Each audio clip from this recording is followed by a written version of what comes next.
What I think so interesting about pirates is that they are instantly recognisable. Somebody can walk into a room and they've only got to have an eye patch or a wooden leg and they're a pirate. And they become associated with a whole lot of things, like walking the plank and all that. But I suppose the key recognisable things are wooden leg, scarf round head, eye patch, earring, pistols and parrot. I love the whole thing of pirates and parrots. I did quite a bit of research on it.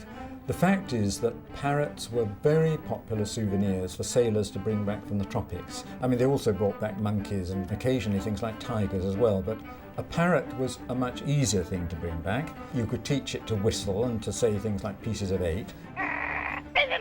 The earring was something that you put your savings into, and it was gold. And actually one theory I've heard is that the gold earring would pay for your funeral, so that when you were collapsed on the deck with a knife through your throat, your mates would make sure you got a decent burial. I think the reason pirates had eye patches was simply because, like sailors, they were prone to shipboard accidents and being caught in a sea battle. And you find in accounts of ship's crews that sailors have missing fingers, missing limbs and missing eyes, and an eye patch is what covered up the missing eyes. So simple as that, really.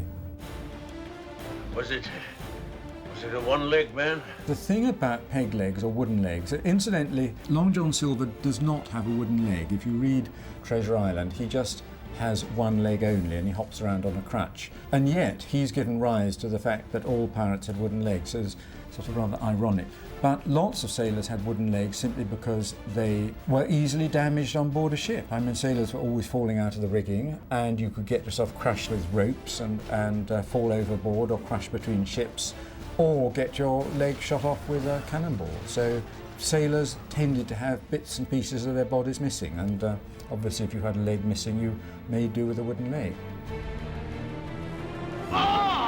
I reckon round about 1700 the pirates in the Caribbean started to use a black flag with some sort of scary symbol on it, like a skull or a whole skeleton. The early pirate flags sometimes had a hourglass as well as a skull or something like that, and the theory was that you've got a limited amount of time, and if you don't surrender within that time you will be dead.